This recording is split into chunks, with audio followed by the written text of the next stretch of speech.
Ингэж туйлдуулж шуудаа нүүрсний төлөө хорон даргын үүд сахиулчаад юу төлж байгааг чинь дроноор хянан шүү, хариуцлага тооцсон шүү гэж хэлхээсээ хилэн татдаггүй юм бата. 3-7 хоног гэрийн мухар сахисан хүүхдүүд одоо 60-аас 70 цагийн хичээлийг нойроо хасч нөхөн. Үргэлжлүүлээд эмч нарын цалин, ахмадуудын тэтгэвэр яах вэ гэдэг асуудал босож ирж байна. Хууль зүйн сайд хүн баримттай ярьж байгаа гэдэгт итгэж байна. Баримтаа гаргаад тавьчих. Ус тосороо ялгармаар байна.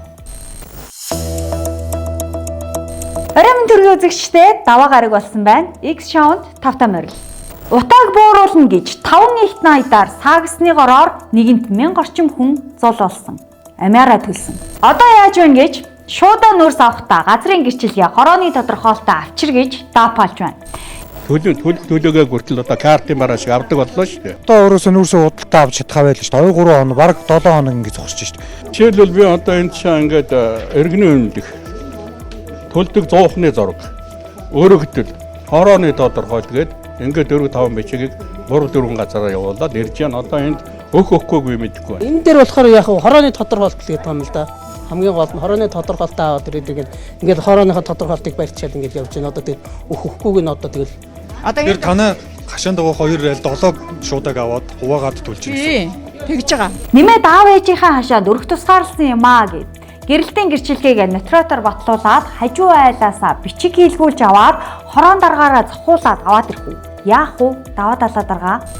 Яг зөв тодорхой хэмжээний авлага авж байгаа. Нэг өрхийн нэг бүртгэлтэй иргэн дээр одоо түшийн хэрэглээнийхэн дагуу түшийн уулгахын тулд зарим бичиг баримтуудыг бол шаардаж ингэж авч байгаа.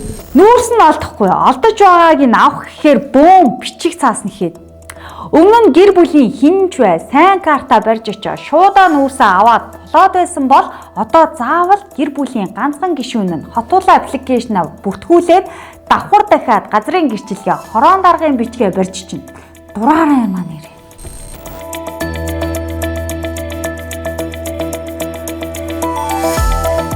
Ингэж туйлдуулж шуудаа нүүрсний төлөө хорон даргын үүд сахиулчаад юу төлж байгааг чинь дроноор хянан шүү, хариуцлага тооцсон шүү гэж хэлхээсээ хилэн татдаггүй юм бата. Тийш.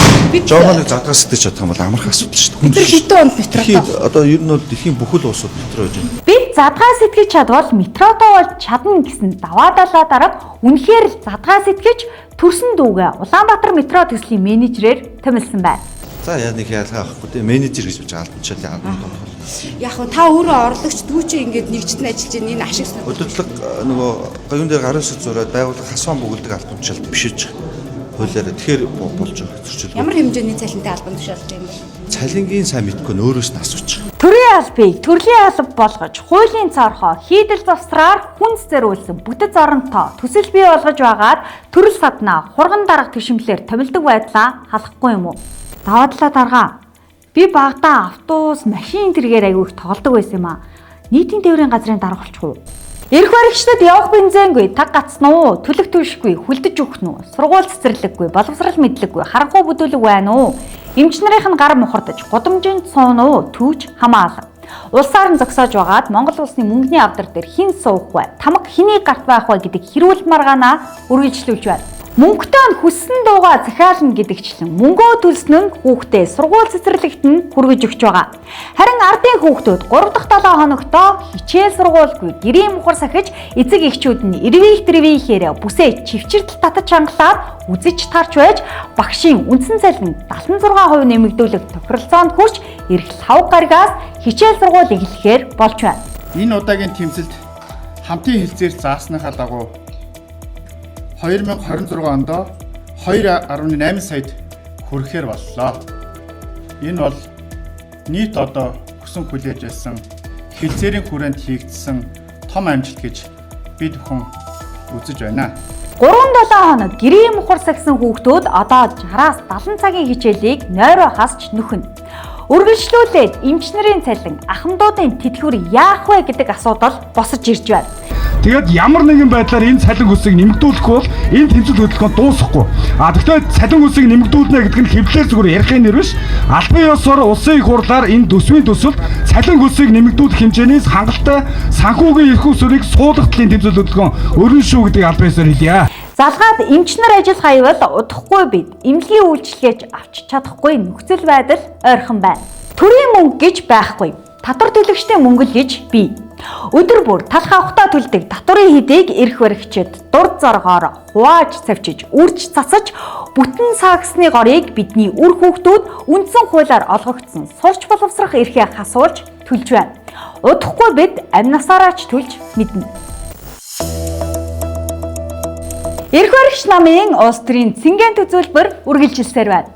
Хоёр хуваагдсан намынхан хин альныхаа хулгай луур, авилгын хэрэгүүдийг нүд бүлтэрч, чигтэлдээ дэлгэцгээж, хуулийн байгууллагын дунд нь хутгалдаж, хин ялсныхан талд элдээ суулгахаар бэлтгэж байна. Өнгөрсөн хугацаанд улсын хурлын дарга чөлөөлөгдөж, дэд дарга нь үндсэн хууль зөрчсөн болох нь цэцгийн шийдвэрээр тогтооглоо. Шүнжингээ алх бараад нүдэд исэн мэт дээ. Янз янзын юм яриад хурлаач нэгийг үйж микрофоноор энэ дээр суудсан. Тим эрхийг хэн олгосон юм? Тэр чинь зэс тогтоочлоо шүү дээ.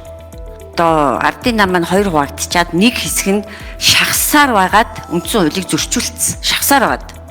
Нөгөө хэсэг нь бити зөрчөөч гэж зүгээр амаа цацтлын гараал хэлээд байгаа шүү байсан. Тэг шүнжэнгөө элдвэр дуудаад эсвэл гарч хэвлийн бахархал хийгээд нөгөө ирээгүй хүмүүсийг өчнөө цолсон шүү дээ. Мессеж ирсэн шүү дээ. Алын шүү ПМ нь ирж хуралдаа орооч. Шүнжэнгөө ирсэн шүү. Хэд хоног хууль тогтоох, гүйцэтгэх засаглал нь хоёулаа эзэнгүү олж үзлээ. Ерөнхийлөгч нь хориг тавиад тэрийг буцаан татаж үзлээ. Нэг шингийн дотор хууль зүйн сайдаа томилж, цагдаагийн ерхий газрынхаа удирдлагуудыг ташраар нь чөлөөлж, томилж, шин томилогдсон дарга нь тэр шөндөө хэрэгэ боож прокурор ялагдагчаар татахыг харлаа. Дураараа юм аа нэр. Сүүлдээ гэр бүл үр хүүхэд рүү хүртэл муухайар дайрч давшилж, дуудсан, дуудуулсан, угсраа олон хариу тайлбаруудаар сошиал дайн үргэлжилж байна. Хүүхдингээс өөр заргалдах заргачгүй гэсэн цэцгийн шийдвэрийг хилэлцэх хуульгүй болж байнгын ороо хилцэхүү, чуулганаар хилцэхүү гэдгийг шийдэж чадалгүй явсаар хоног хугацаанд дууслаа. Дураараа юм аа нэр. Дэгийн тухай хууль бас одоо үндсэн хуулийн цэцгийн дүгнэлт хоёр бас зөрчилж байгаа юм байгаа байхгүй. Цэцгийн дүгнэлт болохоор энэ бол эцсийн шийдвэрөө огт авч хэлж болохгүй гэдэг. Дэгийн тухай хуулийн дээр цэцгийн одоо энэ шийдвэрийг бас хууль зүйн төрийн байгуулалтаас авч хэлцэнэ гэдэг. Тэрийг одоо 7 хоногийн дотор авч хэлцэн гэсэн заалт байна. 8 хоног гэдэг байгаа. Чухам ямар дэгээр те хэлцэх нь одоогор тодорхойгүй байна. Хэлцэх асуудал танилцуулсны дараа цэцгийн дүгнэлттэй холбогдуулж юу эсвэл тийм үү өөр дэгээр явах нь тодорхой болно. Засгийн газар нь 2-7 хоногт 2 сайдаа танхимаасаа хөөж 30-38-аараа хуваагдсан Монгол Ардын намын бүлэг аргаа барахтаа парламентэд арай олонх буюу 42-уулаа болсон арчилсан нам руугаа дайрч үзлээ. Дээрээс нь улсын дэд шүүхийн шийдвэрийг биелүүлж байгаа хүн танаа нам дотор байгаа мó? Бүлгийнхаа шийдвэрийг биелүүлж байгаа гишүүд танаа нам дотор байгаа мó?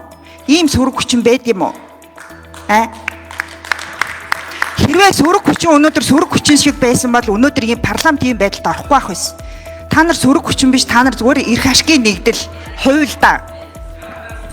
Таад минь яасан ч дураараа юм дээ. Танай бүлэгч өнөөдөр нөгөө жавхлангийн яасан дураараа юм бэ гэдэг захиалаад өгчмөр санагдаж байна. Яасан дураараа юм бэ? Хаарч бүтэрсэн намаа нийлүүлж, хэрүүл маргааныг дэнсэлж, эвлэрүүлэн зуучлах үүргийг 2 хоногийн хугацаатаагаар баахан баба бөбөө өөнөр даалгасан ч шалтгаан өөрчлөлт авчирсангүй. Нөгөө тэгээд л бүтэж өгөхгүй шүү дээ. Яагаад вэ? Юунаас шалтгаалаа? Би одоо яг хэлж мэдэхгүй. Эвлэрүүлэн гэж юу нь яг яахыг хэлээд байгаа юм бол энэ уулгаан хажуугаар чинь би нүдэ ханаад явъя. Энэ арилгын хэргийг чинь би амаа жимигээд өнгөрүүлье. Чи мөнгөний авдартаа сууж вэ? Чи эрх мэдлээ хатгаа сууж вэ гэсэн үг юм уу? Яасан дураараа юм бэ? Яасан дураараа юм бэ? Арчилсан улсын хууль зүйн сайд нь хүний толгой авах тухай их хурлын эндрээс байж магадгүй бололтой хардаж байна гэж барин тавин босон сун ярихыг ер нь та бүгд юу гэж бодож байна?